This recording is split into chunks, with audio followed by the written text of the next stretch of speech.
The ABTA is pleased to welcome you back to our webinar series. Our webinar today will discuss self-care for the caregiver. My name is Vince Rock, Program Manager here at the American Brain Tumor Association, and I'm delighted to introduce our speaker today. Dr. Jamie Jacobs is a clinical psychologist at the Massachusetts General Hospital Cancer Center and Assistant Professor of Psychology in the Department of Psychiatry at Harvard Medical School. She is a clinical researcher in behavioral oncology and the Director of Cancer Caregiving Research within the MGH Cancer Outcomes Research Programs. Her research focuses on developing and testing evidence-based interventions to improve the physical functioning, the physical and emotional well-being of people cared for loved ones with cancer or other chronic illnesses. And Dr. Jacobs, we're going to ask you to pause just a moment. We're making sure that our audio is working. One moment, please. Okay, it looks like we have our issue resolved. Thank you for joining us, Dr. Jacobs. You may now begin your presentation. Wonderful, thank you.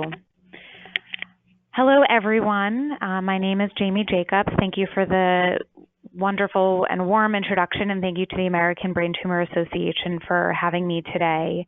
My talk today is going to focus, as was already commented on, self-care for the caregiver, but I wanted to just take a moment to acknowledge that some people don't like being called caregivers, and although we use this term because we can't think of a better one, we all provide care for someone in our lifetime, maybe a child, maybe someone who's elderly, maybe someone who's sick, and we all, or even a friend or someone who is not in need at the time, but at some time in our relationship, we've been caring for someone.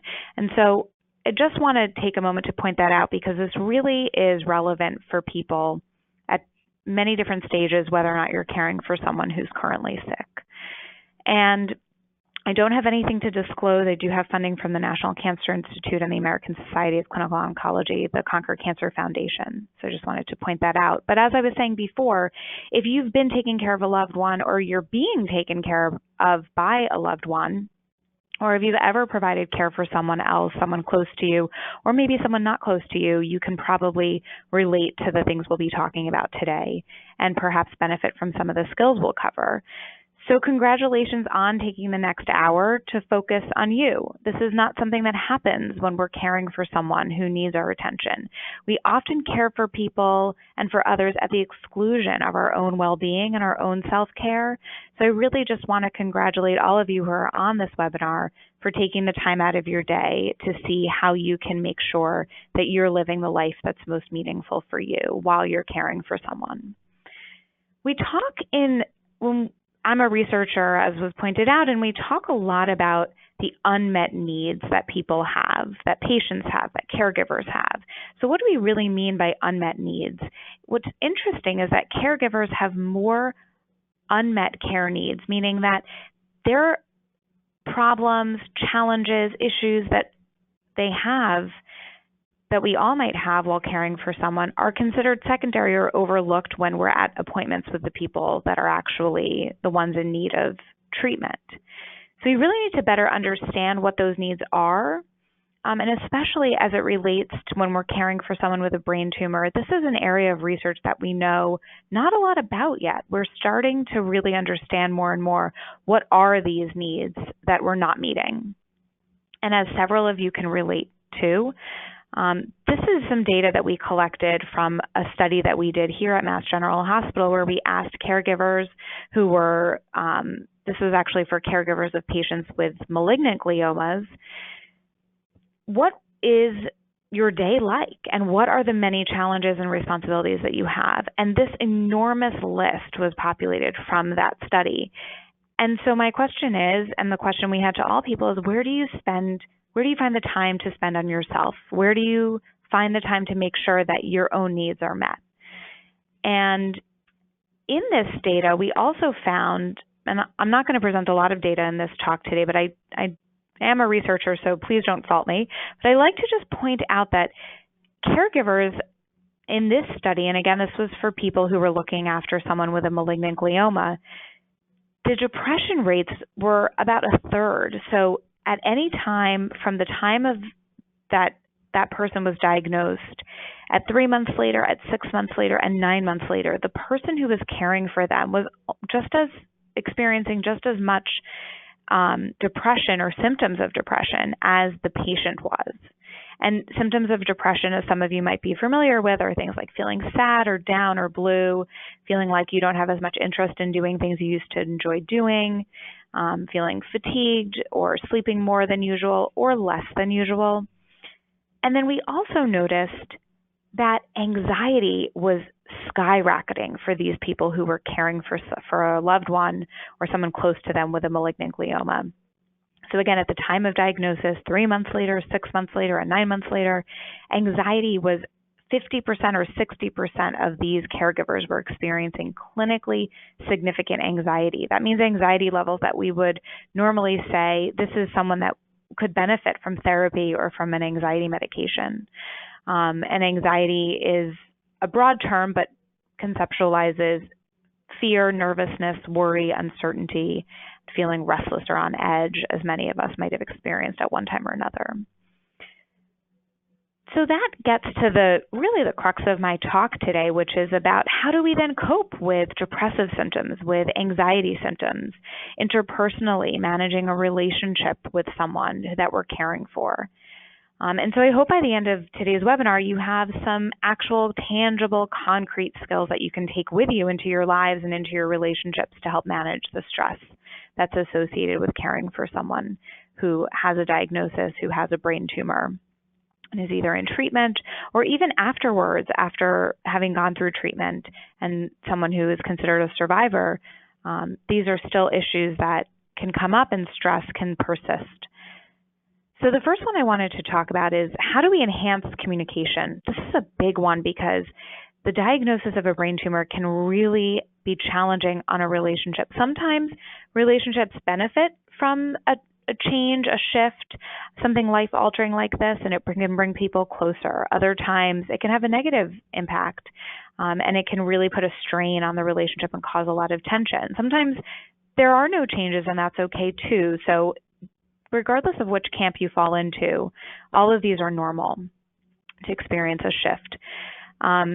So for a moment, I wanted to talk about social support. So social support is just our psychology fancy way of saying support from several different sources. Often we fall into the trap when we are caregiving that we think we can do it all by ourselves and we don't need any help from anyone else. And I'm sure several of you on the line have this superhero power, and you could do it by yourself. However, it's much harder to do it that way. And what we see is that people who approach caregiving like this end up burning out.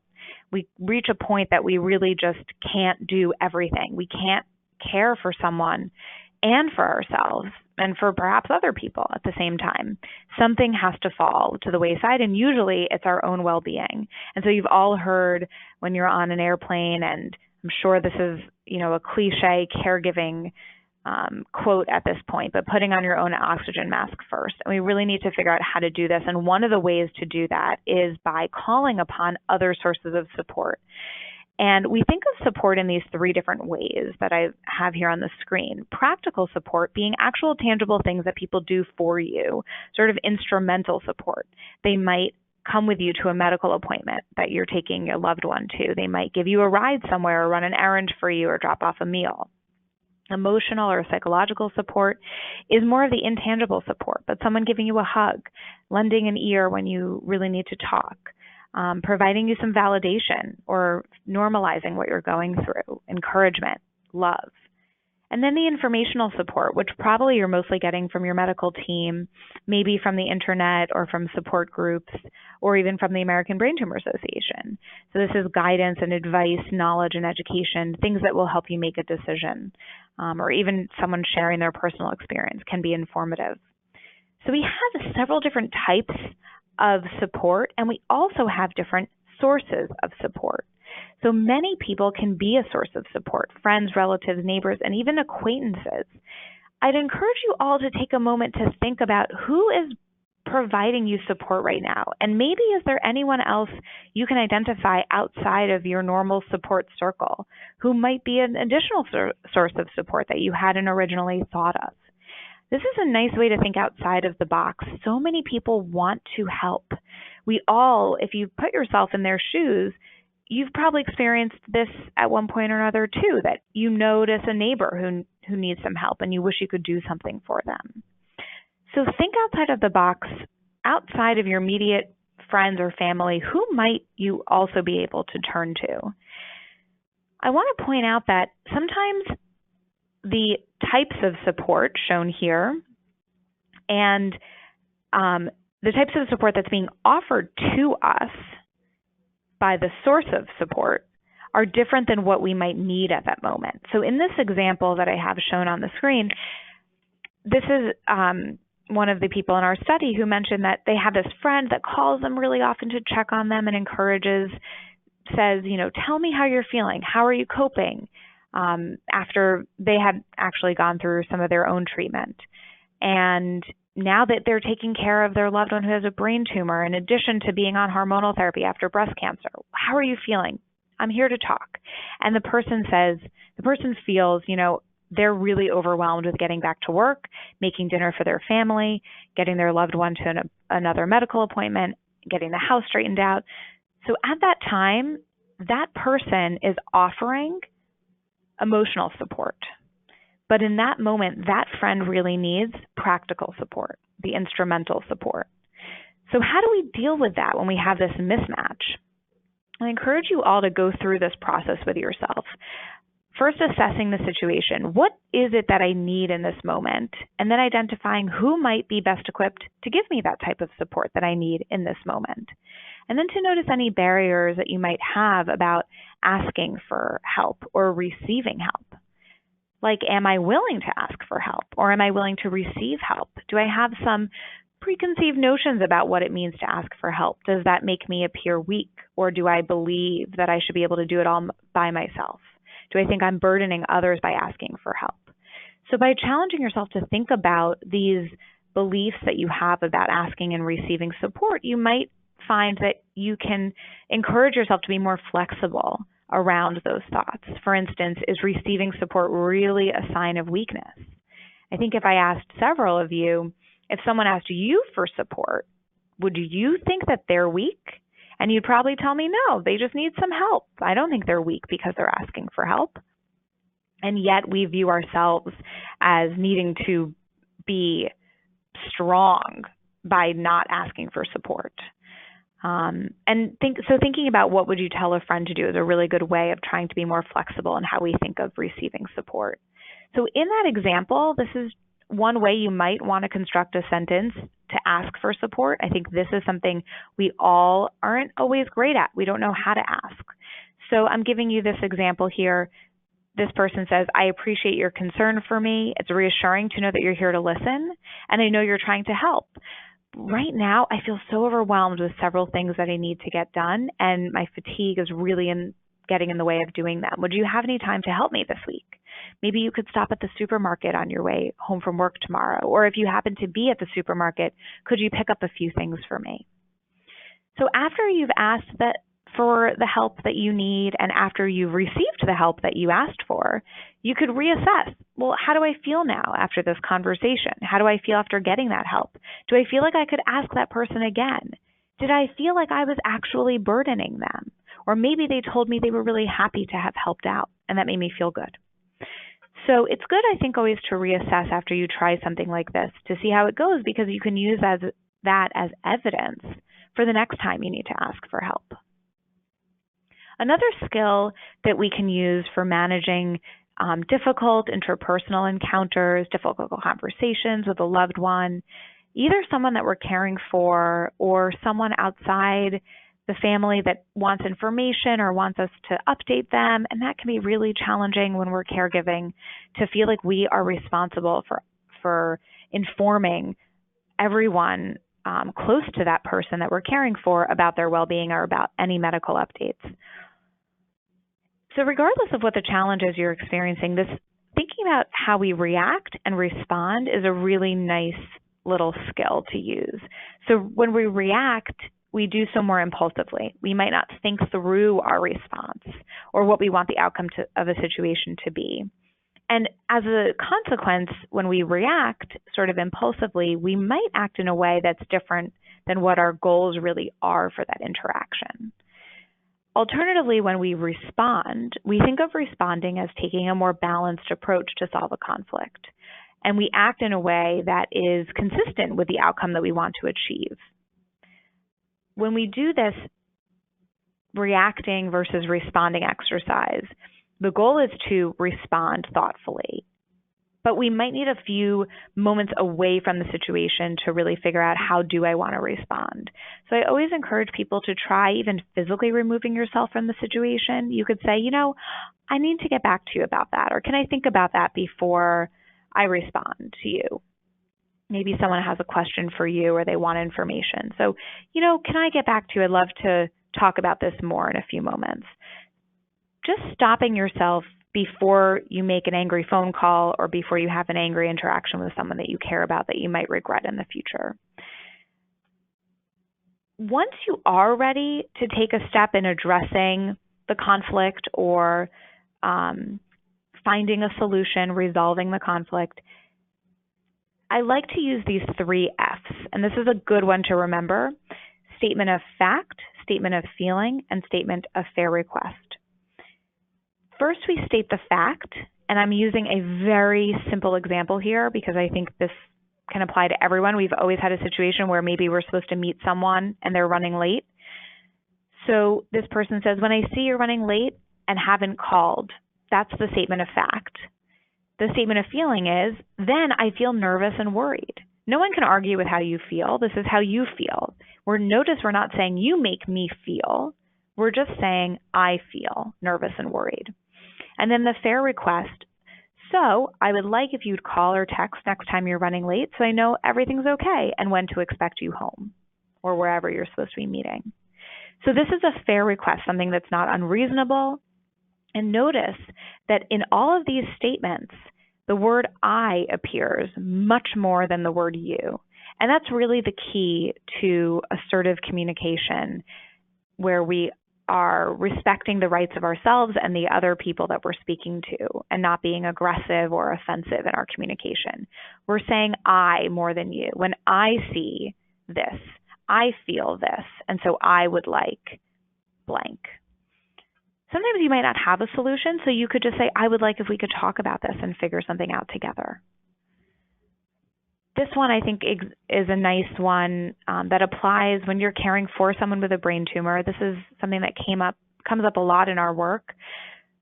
This person used an I statement to communicate with her husband because she felt like every time she tried to complete his sentences when he was having trouble remembering the word he wanted to say, he would get very frustrated with her. So she said, when I notice that sometimes when I complete your sentences, you get upset with me.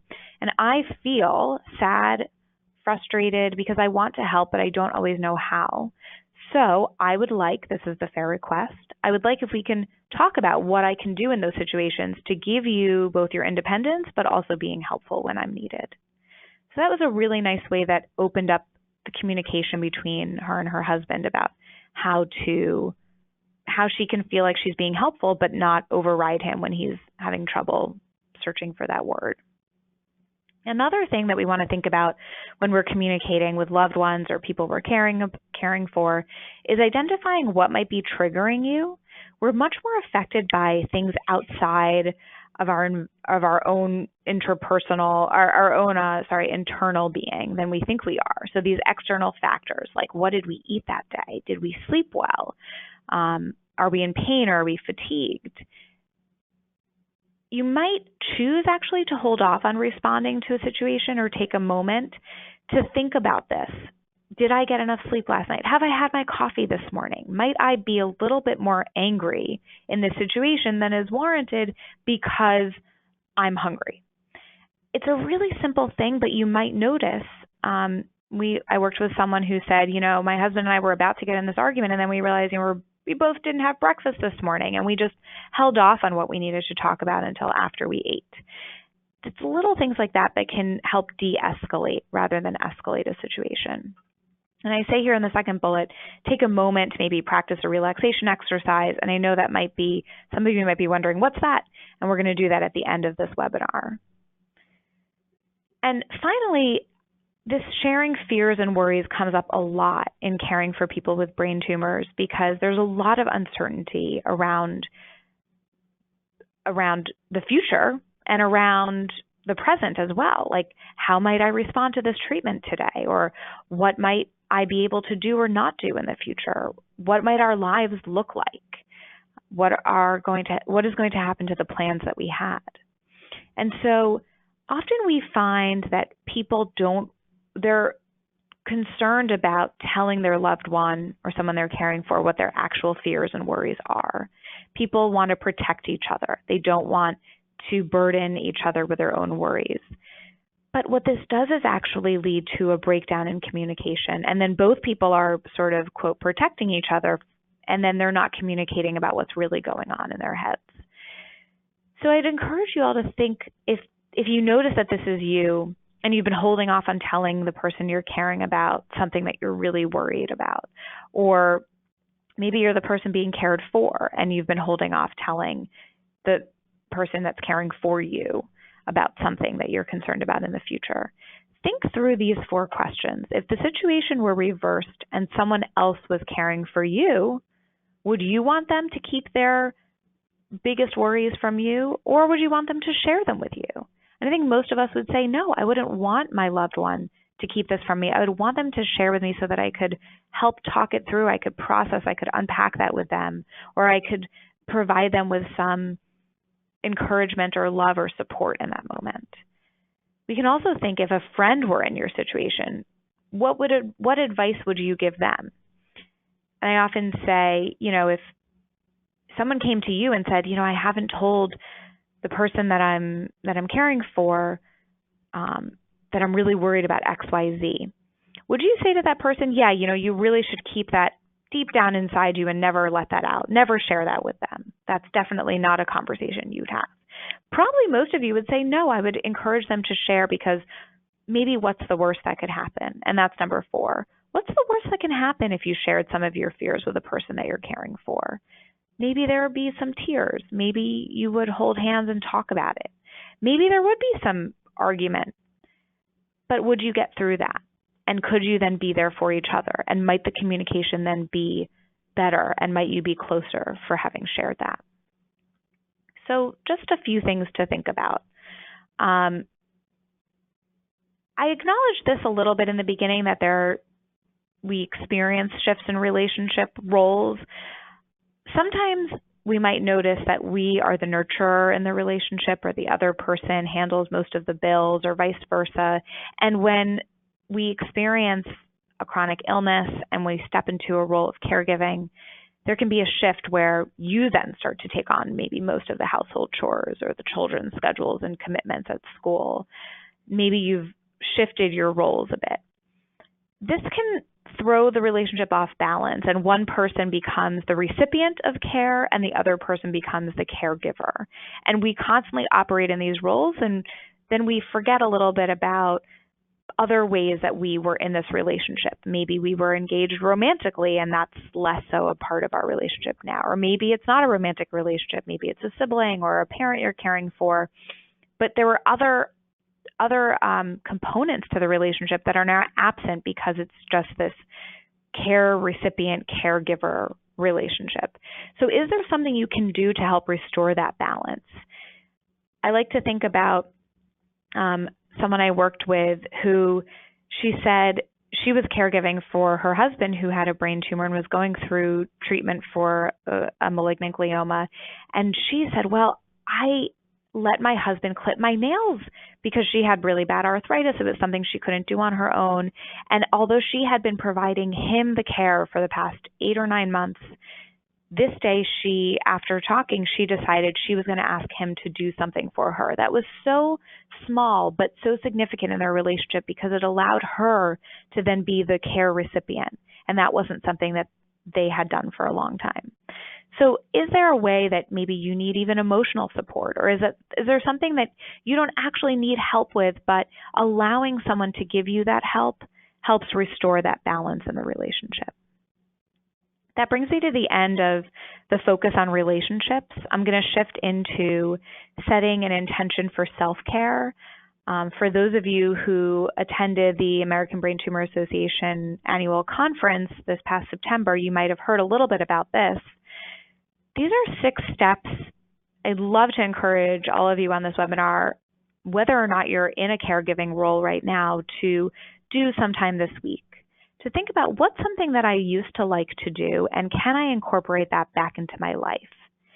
Oftentimes when we're in this role of caregiving and when we're dealing with illness or we're done with treatment and we're having trouble getting back into our life and reintegrating and adjusting back into our roles, we might find that, no, I really can't do this. I don't have time for this, or I no longer have the physical ability to do this the way that I used to. So we might need to think about number 3, which is, do I need to do this differently? And then can I be creative about that? And I'll give you a few examples about what I mean when I say creativity. And then think about what might get in the way. This is a really important number 4, 5, and 6. What might get in the way of this, and how am I going to overcome that obstacle and make a plan to do so? So to give you an example, this first person wanted to get back into exercising. I bet if I polled the audience on this webinar, several of us would fall into this category. Get back into the gym or just be more physically active. Remember, being physically active encompasses a range of things, from a treadmill at the gym, which some of us might find extremely boring and monotonous, to taking a walk outside in nature, or parking further from the store that you're going to and spending a little bit more time walking, or taking the stairs. So, and then things that are more enjoyable than taking the stairs, right? Like maybe a yoga class or a Zumba class, or a bike ride, walking your dog. So this person said they wanted to get back to the gym. When we talked about can they incorporate back into their lives, they felt like maybe they could be more active, but there was no way they were going to be able to get to the gym. And so we talked about what are other ways they could be physically active but not have to go to the gym, renew a gym membership, and spend the time getting there. And so they decided they could take a walk around the block, jog around their neighborhood. And when we talked about what might get in the way of this, they said if the weather wasn't good, then obviously they weren't going to be walking around in the neighborhood, raining or snowing. And so we talked about how they can overcome that. And now there's so many exercise videos and ways you can YouTube workouts or other ways to be physically active. So they had picked one out in advance and made a plan that week on Tuesday, they were going to walk for 30 minutes in the morning, but if it was raining, they were going to have an exercise video on hand and choose it in advance to do in their home. So this is a pretty simple way that we can set an intention for self-care and integrate that back into our lives. This other example I really like is a couple that I worked with who really loved to travel, and they couldn't travel anymore. The husband was recovering from a brain tumor, and traveling was just not in their future. So how could they continue to get what pleasure they had gotten out of traveling together to a new place and experiencing a new place together? So we talked for number 3 about being creative, and they came up with watching a travel show on a country or city that they've been wanting to go to, and then ordering dinner from that country's cuisine. So we planned that week they were going to order from a Greek restaurant and watch a travel show on Greece and learn something about a city that they hadn't been to in Greece. And we talked about what might get in the way, and they felt like they didn't have a lot of time to do this, but they were going to block out one night, once a month or once every other week, to do this and find someone to watch their kids so that they had time to really dedicate to being a couple. And so this is another way that self-care doesn't have to be something physical. It can be spending time to reconnect with a loved one. I hope that gives a little bit of a range of ways that we can set intentions for self-care. I encourage you to take this, and I know that these slides will be uploaded. I encourage you to take this exercise and actually print this out and do this with your loved one, and then talk it through, because sometimes it's hard for us if we have our own intention, it's hard to think about, it's hard to be creative. But other people can be really good about giving us advice or thinking creatively with us about how we might overcome that obstacle. So print this out, actually fill this in, these answers to these questions, and then talk about it with someone close to you and get their ideas and input. And then make a plan and hold each other accountable for that plan. The final skill we're going to talk about today is what I mentioned in the beginning, building relaxation skills. Relaxation comes in many forms. This doesn't have to be meditation, although for some of you it might be. It can be mindfulness, which is simply a way of being more present and more aware. It can be more active relaxations, which is something we're going to practice today. And it can also just be taking some time to focus on your breath. Relaxation is so important because now in modern day time, with all the stressors we face day in and day out, we're constantly in a activated stress response. Several of you might have heard of the fight or flight response, where something happens in our environment that feels threatening, and we get a rush of endorphins, of adrenaline, that allows us to fight for our lives or flee for our lives. And this is so adaptive, and we need this biological response to survive. However, in modern day times, the stressors that we experience are not always life-threatening in the immediate sense. So being caught in traffic might activate your fight or flight response, and you might feel that surge of adrenaline. But your life isn't actually being threatened in that moment. Caring for someone with a brain tumor is chronically stressful. So although it is definitely something that can be life-threatening, it is not life-threatening in the moment that you're going to a treatment perhaps, or it might not be life-threatening in the moment that you're caring for someone at home. And nonetheless, your body is activated in this fight or flight response. In addition, when the brain tumor is life-threatening, this fight or flight response is chronically activated. And so we're living in this state of adrenaline, and that causes us a lot of wear and tear on our bodies. We're more susceptible to the common cold or flu when we're in this chronic state of stress. We're more susceptible to sleep disturbances, which then leads to us getting more sick. And what I don't have listed here, but is sort of obvious to all of us probably on the call, is that we're more likely to feel down, to feel anxious, and to have poor quality of life.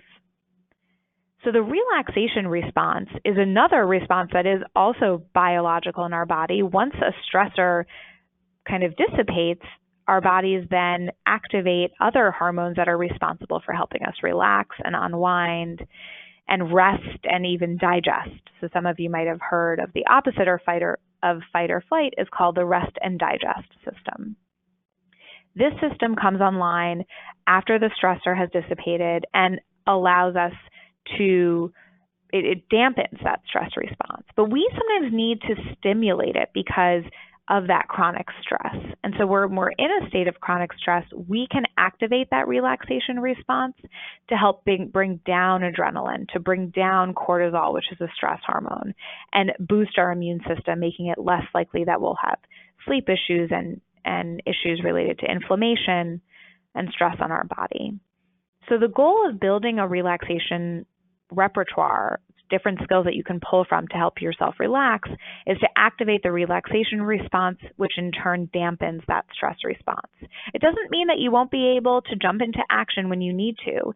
It just means that you'll be able to turn off the stress response when you don't need it to be there. So The one I'm going to introduce you all to today is called progressive muscle relaxation. This is a relaxation that's been around since the early 1900s, and it works very well. It's called an active relaxation because we're actually going to be moving parts of the body while we're doing this. We're not going to do all of these groups today. I'm just going to take 2 minutes to do this with you all on the phone. But the groups, the 4 muscle groups that you can do are your hands and arms. You're going to hold out your arms as if you're making a muscle, like you're showing someone your strong biceps, and make a fist. And then the other one we'll do is your face and your neck. So you're just going to squint your whole face, and you want to look really funny when you're doing it, and pull your chin slightly down to your neck. The other one are the chest, shoulders, and back, which you want to be careful if you have any back issues, but you're just going to slightly arch and puff out your chest, pull your shoulder blades back together, and the thighs, calves, and feet, you can turn your feet inwards and flex your feet. So you just want to be giving a little bit of tension. You don't want to actually be causing pain. By giving a little bit of tension, we are more likely to be able to relax those muscles. So if you all take, and I'm going to trust that you're all doing this with me, but if you all take your hand and you clench your fist, you'll notice that if I then say relax and you immediately relax your hand, you might feel more of a relaxed state than if I told you to just take your hand at a resting state and then relax it. It's hard to go from a resting state, neutral state, to a relaxed state. But it's much easier to notice when I'm clenching my fist and then I relax it, the difference there. And that's the point of this exercise, is to really notice the difference between tension and relaxation, so that during the day when we're walking around feeling tense because we're stressed, we can notice it more easily and then have a way to relax and to engage that relaxation response. I'm sure several of us have noticed that when we're having a stressful day, we get to the end of the day and you realize that your jaw is tense, or you're in pain because you've been tensing your jaw all day, or maybe your shoulders are crunched up by your neck. And so we want to more readily notice the tension and have a skill to relax the body. So that being said, I'm just going to do a 2-minute relaxation right now before we end this webinar. I'd love for all of you to take a moment to just get comfortable in your chairs, wherever you are. Close your eyes or pick a point in the room to focus your gaze on. And you can even put 2 feet firmly on the floor to feel yourself grounded. And start to bring awareness to your breath as you inhale and exhale. And begin to bring awareness to the muscles in your hands, forearms, and biceps. And hold your arms out in front of you, as I mentioned, like you're showing someone your biceps, with your elbow bent to make an L shape, and make a fist and tense the muscles now. Feel the muscles pull. Squeeze the muscles in your arm and continue to breathe as you notice tension building in these muscles.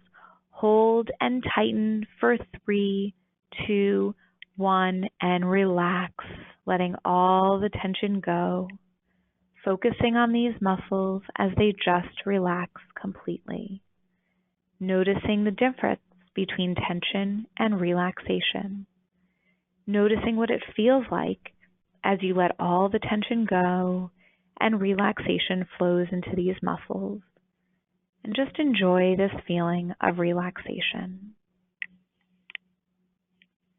Now shift the focus to the muscles of your face and neck.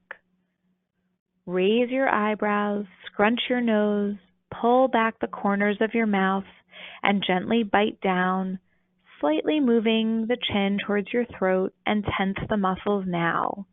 Squeeze the muscles in your face, neck, and throat. Continue to breathe as you notice the tension building in these muscles. Hold, tighten, 3, 2, 1, and relax, letting all the tension go, focusing on these muscles as they just relax completely.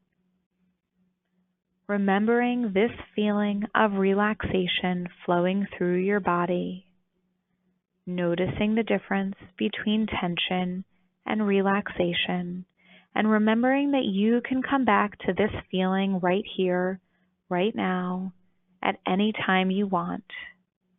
And when you're ready, you can open your eyes, feeling refreshed and alert.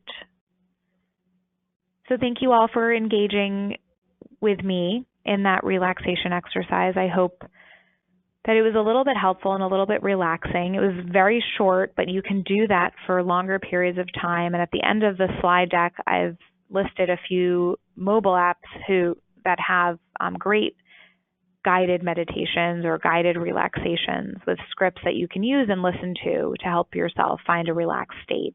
And I like to think about relaxation as something, as a skill that you want to build. It's a practice. So just like many of us probably learned to drive in back roads, on cul-de-sacs, in small neighborhoods, and then when we got good at it, when we felt confident in our driving skills, or the person teaching us felt confident enough, we went onto the highways and then we drove on the highway.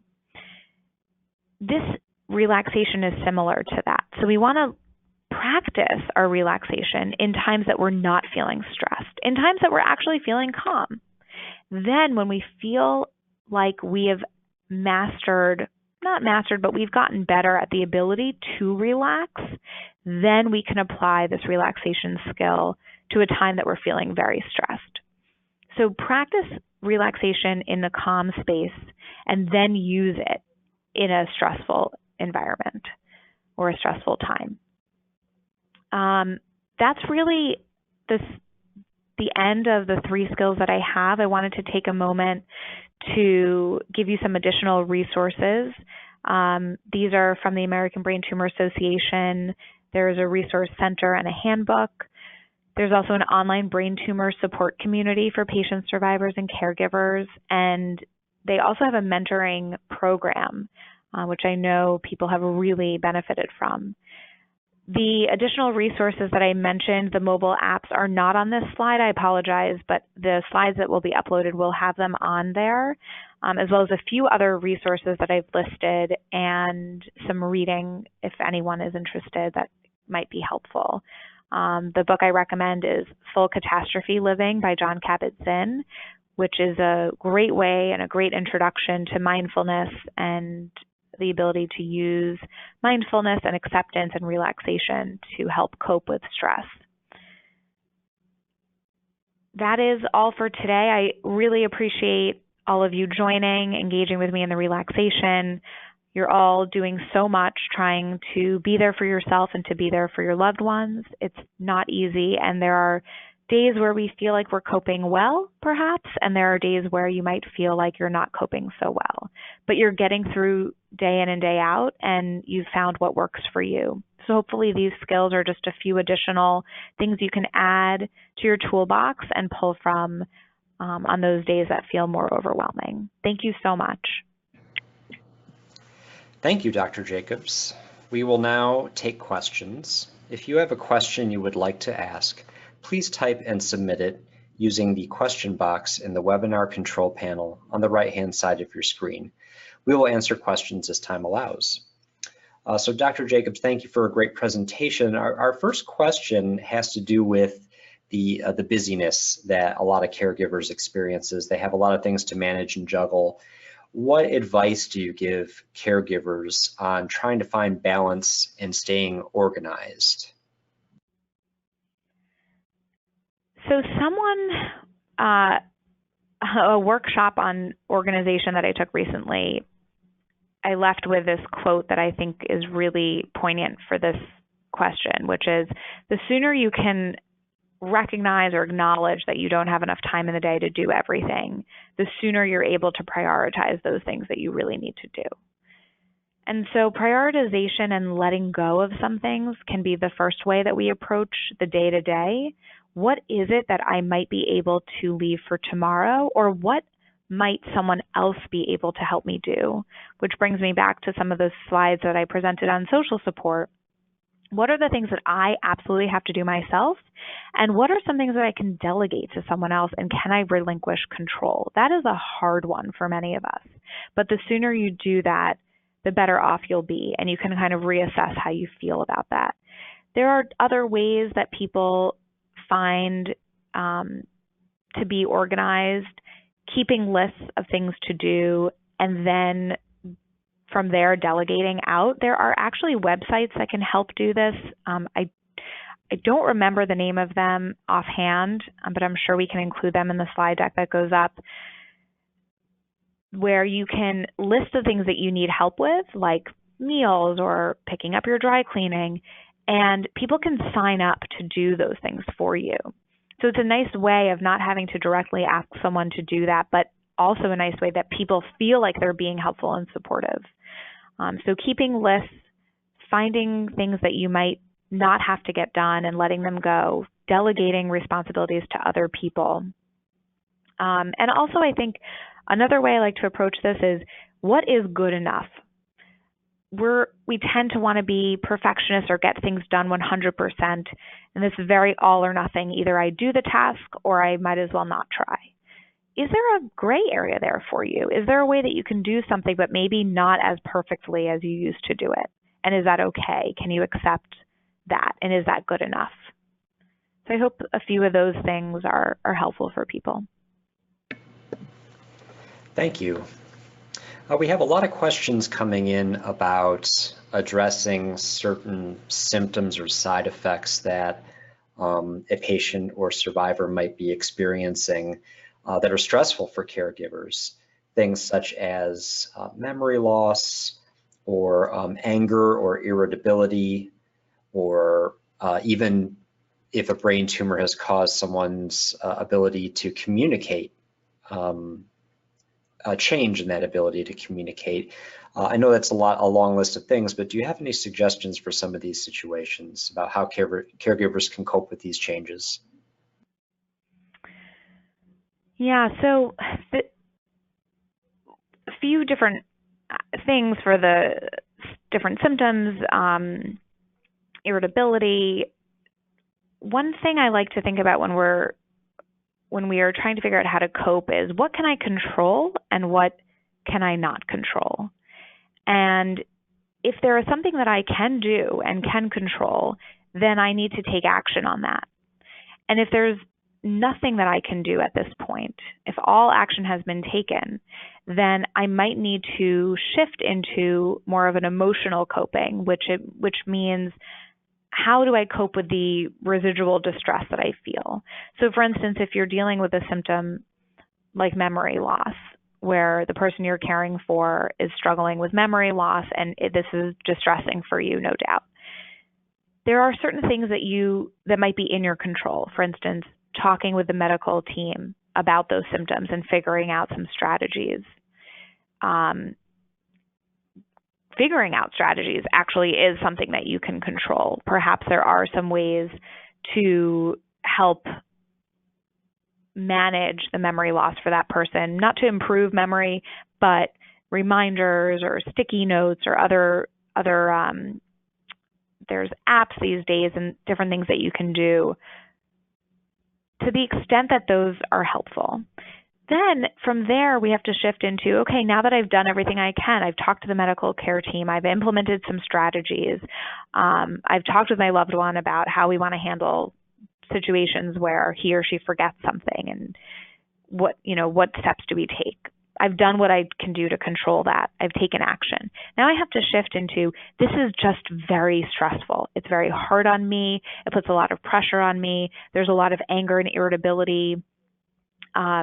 Whatever else it is that's causing me stress, and I can't do anything about it, I can't do anything else to mitigate that symptom for my loved one, then I have to do something for myself in that moment to manage the stress. And that is very individual. So that can be for someone taking a walk, listening to music, going for a bike ride, talking to a friend, journaling, dancing, getting a massage, spending time with their pet, anything.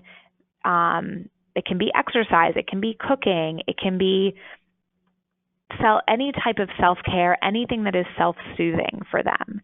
And so, again, we want to shift from what can I do to solve this problem?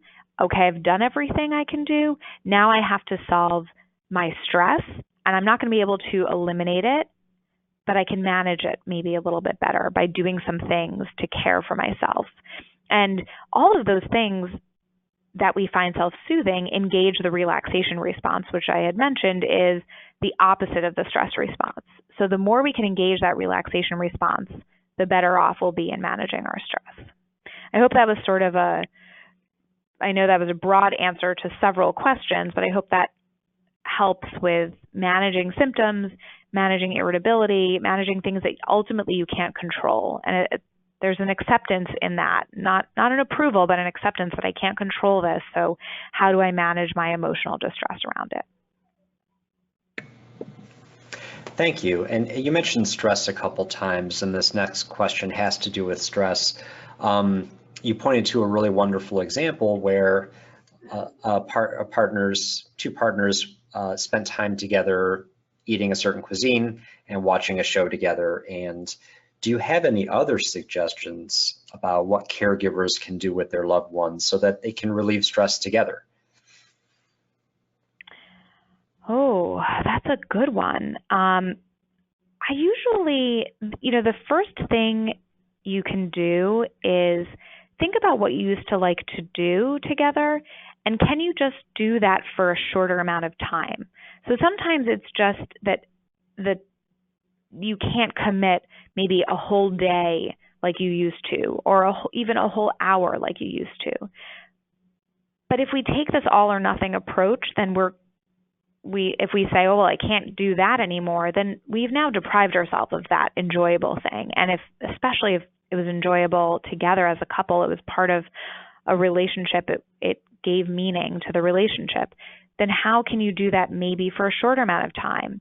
Or maybe there's a way to do it remotely. I had another couple recently who, when we were walking through this exercise, they used to like to go on hikes, and they couldn't go on hikes anymore. They actually found an online site where someone guides you through different nature trails. They ended up walking through an arboretum, like virtually. So now with technology, there's so much you can do virtually, and they enjoyed that together, and they explored this. They went on this nature trail sitting in their living room. I know it's not the same as engaging in that, but it's just another way that we can find and recultivate something that we used to enjoy together. So I think this is really individual. I hope some of those examples were helpful. I think using technology is a good one, and also thinking about, can I do this for a shorter amount of time? Someone I worked with used to like scrapbooking, and she would spend hours and hours and hours, and now her fatigue just took over and she couldn't do that anymore. But we talked about, can you do it for 20 minutes? Or maybe can someone else go to the store or the craft store for you, get some materials, and then you do it? So those are other ways to think creatively about it.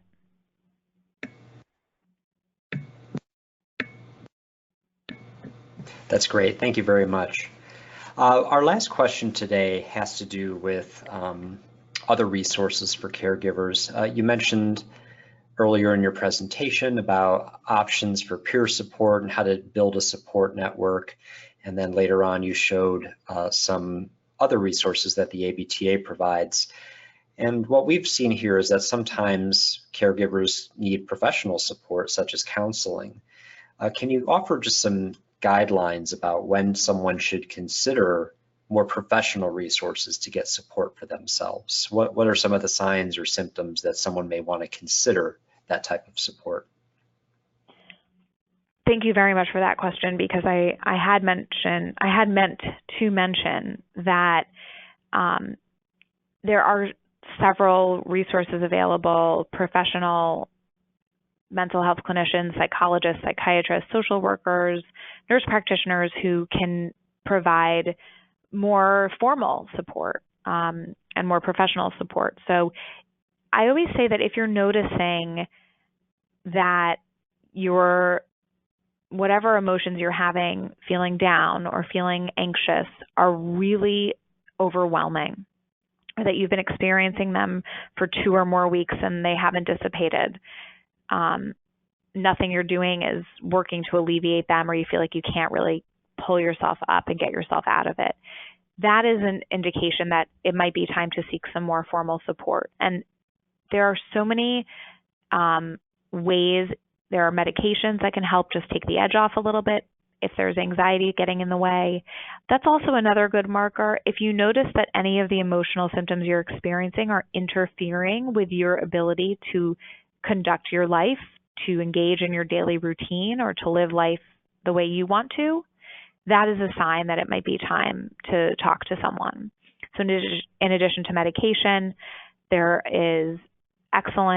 are excellent forms of talk therapy, of psychotherapy. Cognitive behavioral therapy is the gold standard evidence-based therapy for depression and anxiety. This has now been validated in for caregivers as well, and can be very helpful in certain populations. And I can't speak for where everyone is located in their communities, but if you go to the website, if you Google psychology today, I don't know what the website URL is exactly, but if you Google psychology today, you can find psychologists and social workers that are in your community and you can filter by whether they take your insurance and what their training is and what their specialties are. And it's sort of a Facebook for psychologists and social workers, where you might be able to find someone local to you. You can also ask for a referral from your primary care physician that you see, and from whoever is providing your loved one care. They should be able to give you some resources, whether it's at a hospital or a community clinic. Thank you very much. Well, that is all the time that we have today for questions. Thank you all for joining us, and thank you very much, Dr. Jacobs, for your wonderful webinar presentation. Thank you for having me, and thank you all for joining. Aside from our educational webinar series, the ABTA has a variety of programs that help support patients and caregivers throughout their experience. For more information about ABTA programs, events, and services, visit our website at abta.org, email us at info@abta.org, or call the ABTA Care Line at 800-886-2282. We are now going to pause for just a moment to conclude our webinar recording and to have some announcements about upcoming ABTA events. Please hold.